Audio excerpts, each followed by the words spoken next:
মনোরঞ্জন ব্যাপারী নামে একজন বিধানসভার ভিতরে শাসক দলের একজন বিধায়ক তিনি অসুস্থ হয়ে যান। আর সেই বিধায়ককে তাড়াতাড়ি সুস্থতা করার জন্য, ট্রিটমেন্ট করার জন্য, অ্যাম্বুলেন্সে নিয়ে যাওয়ার জন্য কয়েকজনের সঙ্গে বিরোধী দলের নেতা পীরজাদা নওশাদ সিদ্দিকী সাহেব তিনি তাকে কোলে করে নিয়ে যাচ্ছেন। কয়েকদিন আগে বলেছিলাম রাজনীতিকে ক্যাজুয়াল নিন, এটা অনেকের খারাপ লেগেছিল, তো আপনি সিরিয়াস নিন, কোনো অসুবিধা নাই। কিন্তু যারা আমাদের ভালোবাসে, যারা মুজাদ্দিদুজ্জামানকে ভালোবাসে, দাদা হুজুর কেবলাকে ভালোবাসে, ওলিয়া আউলিয়াদের ভালোবাসে, তাদের উদ্দেশ্যে আমার বার্তা ছিল যে রাজনীতি আমাদের ঈমান নয়।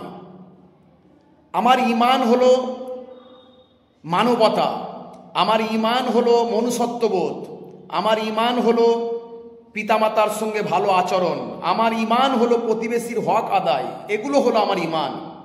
রাজনীতি আমার ঈমান নয়। আমি এটাই বোঝাতে গিয়ে বলেছিলাম যে রাজনীতিকে ক্যাজুয়াল নেবেন।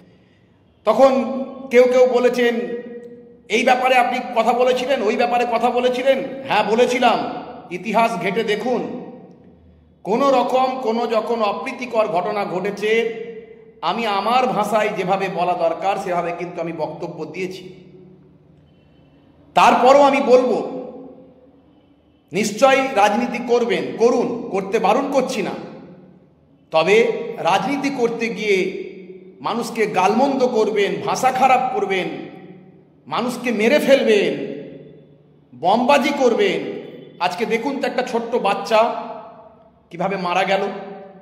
ওই মা তার 20 বছর পর ওই সন্তান পেয়েছিল, 20 বছর কষ্ট পাওয়ার পর ওই সন্তানের জন্ম হয়েছিল। তাহলে কি করে কি হলো ভাবুন তো একটু। আর অপরদিকে দেখুন মানবতা কত সুন্দর রাজনীতির নেতারা দেখাচ্ছেন। আপনারা দেখেন এই কয়েকদিন আগে মাত্র মনোরঞ্জন ব্যাপারী নামে একজন বিধানসভার ভিতরে শাসক দলের একজন বিধায়ক তিনি অসুস্থ হয়ে যান।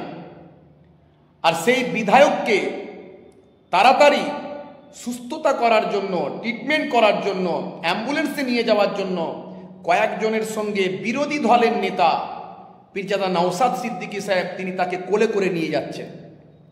আরে এটাই তো আমি বলতে চাইছি, এটাই তো আমি বলতে চাইছি, কিন্তু অন্ধভক্তদের তো বোঝানো যাবে না। আমি এই কথাটাই বলতে চাইছি, এটাই হলো মানবতা, এটাই হলো মনুষ্যত্ব, এটাই হলো আমার ঈমান, যেটা পীরজাদা নওশাদ সিদ্দিকী সাহেব করে দেখিয়েছেন। পরবর্তীকালে মনোরঞ্জন ব্যাপারীর মতো একজন শাসক দলের নেতা, একজন বিধায়ক, তিনি সকলের কৃতজ্ঞতা জ্ঞাপন করেছেন। শেষে তিনি তার বক্তব্যে লিখেছেন, আমি ভাইজান নওশাদ সিদ্দিকীর প্রতি চিরকৃতজ্ঞ, তাকে কৃতজ্ঞতা জানিয়ে ছোট করব না। তাহলে ভাবুন তো ইসলাম কত সুন্দর শিক্ষা দিয়েছে। আর আজকে আমরা কোন পীরজাদা, কোন ভাইজান, কে কি রাজনীতি করবে সেই নিয়ে আমরা দলে বিভক্ত হয়ে এক ভাই আর এক ভাইয়ের বিরুদ্ধে গালাগালি করছি, কটু কথা বলছি, মন্দ কথা বলছি। আপনি আপনার মানবতাটা দেখান, আপনি আপনার পক্ষ থেকে ভালো ব্যবহারটা রাখুন। রাজনীতিটা নিছক ব্যক্তিগত ব্যাপার, আমি এটাই বোঝানোর চেষ্টা করেছি।